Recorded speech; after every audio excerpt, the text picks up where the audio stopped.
To receive free tips on yoga, diet, food, Sadhguru, upcoming yoga programs, please click on the link in the description below to join our WhatsApp and Telegram groups. Mantra is significant for the sound of it, not for the meaning of it. The science of using the sound to create certain atmosphere within yourself and around you is what it is about. Why sound so much more important than a word which is a meaning? Meanings are made up in human minds. Sound is the essence of creation. So mantra is a combination. You get the right combination right, it will open up a doorway into creation.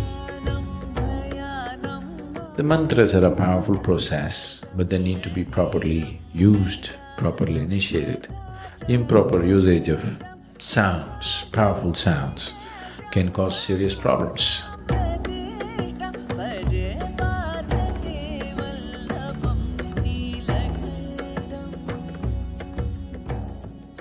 See, we must understand, there is something called as a mantra, okay? Mantra means we say it's a pure sound. Why is one sound pure, another is not? Not like that. That is, mantra is significant for the sound of it, not for the meaning of it. Meaning exists only in your psychological space. There is no meaning anywhere in the universe except in the human mind. But there is sound, because sound is a reverberation. And today modern science is talking about how there is no matter, everything is reverberation. There's just energy reverberating. So sound is an existential reality. Meaning is a psychological thing. Most of he's the expert, I have not read those things, I have not studied anything. But essentially, the essence of what is offered in the Eastern structure of learning is largely the impact of sound. How? Because creation is seen as a complex amalgamation of sounds, and certain sounds are key sounds. And when I say a key, suppose you're locked in this room and I give you a key to freedom. But you saw this, you have no concept of key in your mind. You put it in your ears and turned it, you did this, you try to stick it in the wall, this, that, it doesn't work. Only if you put it into that particular hole and turn it in a particular way, it opens up a world for you. So a mantra is significant for its sound. Meaning is a psychological and social thing. Meaning is meaningless, really, but sound exists. So the science of using the sound to create certain atmosphere within yourself and around you is what it is about. Yes. Is it okay to chant mantras without knowing the meaning? Mantras have no meaning. See, there are two dimensions to a mantra. Mantras are not supposed to have any meanings. There are different types of mantras. Unfortunately, the mantras which are normally known, they have given them meanings so that people can involve. Because there are lots of idiotic people who cannot involve with anything that's meaningless. That is why they miss the sunrise, the sunset, the moon, the full moon, everything they miss because it's meaningless. What is the meaning of a full moon? There is no meaning, only if you're in love it means a lot. Otherwise, what is it? Nothing. It's not meaningful means it is not useful. So, all the idiots on the planet will do only meaningful things. Yes, because they have no intelligence to recognize life and the many facets of life. It is not because you have attached a stupid meaning to it, it exists. It exists beyond you. It existed before you, it will exist beyond you. It is not because you give it a meaning, it's become useful or not useful. So the stupid in the world will do meaningful things. They may be intellectual, but life stupid. They have no life sense. If you have life sense, you will see it is the most meaningless things which really set you on fire, isn't it so? No? So they created two kinds of mantras. One larger set of mantras which have no meaning, just pure sound. You will see this in our music also. The Yaksha program happened just now, and many of our people who were looking for meanings were thoroughly bored because they're doing alap for 40 minutes. Say something, say at least Shiva, Shambho, something. No, They're not getting the point because it's about the sound. Why sound so much more important than a word which is a meaning? Meanings are made up in human minds. Sound is the essence of creation. If you touch the sound, you're touching creation. If you touch a word, you're just going into the psychological structure of human beings. Psychological structure of human beings is essentially a certain kind of madness. We can enjoy it, we can use it, but essentially it's a certain kind of illusory setup. Sound is a fundamental aspect of creation. If you have mastery over sound, you have mastery over creation itself in a certain way, because creation is just a complex amalgamation of sounds. It's the blueprint of creation. But meanings are human things. You know, the same words mean different things in different languages, even in India. You know this. The same word means different things because it's all made up. The sound is not made up. Sound is part of the creation. Sound is part of the existence. Sound is part of making the creation happen.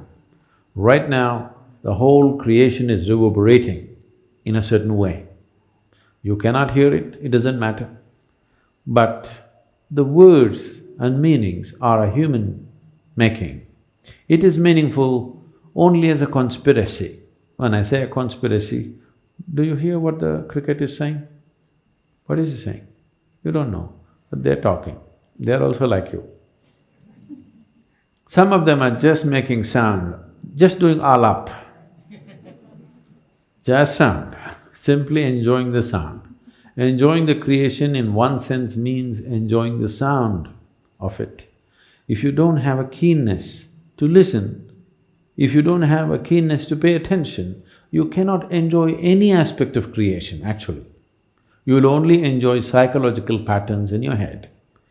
So this is the reason why most human beings want to speak, most of the time they want to be talking. Not because they have something to say, because they have to find meaning. Simply, either silence or sound, both are too overwhelming. That is why when we say spiritual process, first thing is silence. If you are psychologically very stable, you may say, okay, 30 days silence, 60 days silence. If you're psychologically fragile, we'll say, okay, 3 days. 3 days also people go crazy, we'll say, okay, half a day silence, up to noon silence, after that you blabber. They usually make it up afternoon. Those of you who talk a lot, you know, meaning is meaningless. You can simply talk. A whole lot of people are experts, they can simply speak without any meaning. They have understood the importance of sound. They can go on talking without making any meaning.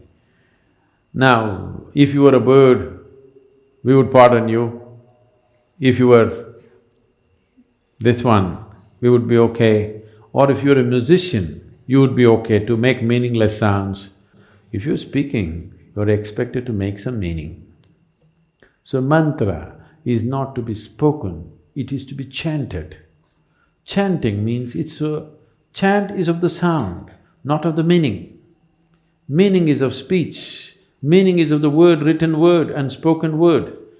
Meaning does not belong to a chant. A chant is simply a sound, a reverberation.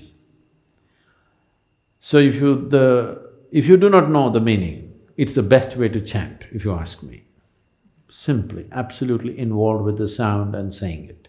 But first of all, what you are uttering, is it a mantra or is it a bhajan or is it a sankirtan? You must look at it. If it's a mantra, mantra means a pure sound, it need not have any meanings. You can give it whatever meaning you want to start with, because without meaning you cannot be involved. But once you know how to be involved, you should not give it any meaning. Om Namah Shivaya does not mean you go on imagining one man sitting there on top of a mountain with something happening around him. No. Initially, if that's the only way you can be involved, you can look at the Sivakasi picture. Okay? Once you know how to be involved with the sound, you get rid of the man. He's not needed, he's a disturbance. I'm telling people in the Sanyama, they're chanting. Their question is, if Shiva comes, I'm calling so many times, if he comes, just ignore him. Because that's not the thing about mantra. The mantra is that you involve yourself in the sound because you yourself, your physical thing is a certain pattern of sound. Right now you're trying to make yourself into a different pattern of sound so that this sound becomes an access point to the larger sound which you call as the cosmos. A larger arrangement of sounds is cosmic in nature. Now, you use a certain key sounds in a particular arrangement, you know. In the safes, the locks are called a combination lock. So you have to just get it right for it to open. So mantra is a combination. You get the right combination right, it will open up a doorway into creation. It is not the meaning. Whatever meaning you give it, however high or low you think the meaning is a made-up thing. It's a psychological process. It has no existential meaning. No word has any existential meaning. Right now, whatever English words we're uttering doesn't mean anything to the trees. But if you can… actually these experiments have been done. If you sit here and sing beautifully, I cannot do that, but if you sit here and sing really properly, the tree is full of flower. It could be because of yaksha. Okay, the rains have aided it, but do not discount the power of the sound. Do not discount the power of the sound, it has influence on everything. Or if you chant a mantra, the tree may respond to it. If you sing music, it may respond to it. If you just generate a thought, it may respond to it. But if you speak, it will not respond. This is true with the tree, this is true with the divine. The mantras are a powerful process, but they need to be properly used, properly initiated. Improper usage of sounds, powerful sounds, can cause serious problems. I happened to be in United States and someone brought this lady to the program. It was a 7-day event and she had lost her voice almost 6 or 7 months or almost 8 months before she came to me. Voice totally gone. She's seen every doctor, every expert, voice gone. She can't speak a word. Simply empty air comes out when she tries to speak without any sound. They have not been able to detect anything improper with her vocal cords or whatever, everything is proper but she can't speak. So naturally when nothing is there, they will say maybe there is a polyp, maybe there is this, maybe there is that, maybe all kinds of cortisones and this and that, and somebody is suggesting a surgery, there's nothing else, they want to open up and see. So they brought her to me and I looked at her and then I asked, did you do any practice? Any spiritual process? Did you do any mantras? She didn't. Then I said, okay, you've been in the program, let's see. So 1 day, 2 days, 3 days, she's becoming anxious because her voice has not come back and I have not said a word about her vocal cords. So by 4th day, she's very anxious. Then she came again and I again asked her, did you do any mantras? When I looked at her, I thought she must have done something. When I looked at her, It's very clear to me she's done something. She said, no. Then I asked, did you come under the influence of some mantras? Did you go to some place where they're doing powerful mantras and did you come under the influence? She said, no. Last day she's very anxious. Then again I met her and I said, see, you must have done something or you have come under the influence of some mantras. Tell me, what have you done in the last year and a half? Where all did you go? Then she said, she writes, she cannot speak. She said she did Gayatri. Oh, I said, where did you learn Gayatri? She said, I went to India and I bought a CD. Whenever I'm going to work, Atlanta traffic is such, she takes 2.5 hours to reach her workplace and when she's stuck in the traffic, she'll do Gayatri like this. And the traffic clears up when she's driving, she'll leave the Gayatri alone. When she has time, she'll just repeat with the thing. She's an American person, how she will repeat the mantra. We don't know, already the CD itself may be wrong. On top of it, she's American. Sanskrit words will not come easy to her. No, I'm not commenting about America. If you have not spoken the vernacular language, to utter Sanskrit will be very difficult. So then I knew that she's messed up with Gayatri. I said, see, 3 months if you come and stay with us in India, we will make an attempt, no guarantee, we will make an attempt and see. She came here and we put her through a whole lot of process. In 3 months she recovered about 70% of her voice. Still 30% was not there. That is, 30% not there means I first of all put her on, said, don't make an attempt to speak. At the most in a day, maximum 1 hour you can speak, rest of the time no speaking. Slowly she improved. Even then if she gets emotionally excited, voice will go off. If she gets little emotional excitement, voice will go. In about 1 year's time, she recovered almost 90%. But still she found if she got angry, her voice will go. I said, that's good, let it stay that way. Whenever you're angry, at least you lose your voice. You don't say bad things at least. So, over 3.5 years' time, she recovered almost 100%. Only very rare moments it would give up, but generally almost 99% she recovered in about 3.5 years' time of practice. So mantras need to be done with certain care, with proper instruction and guidance.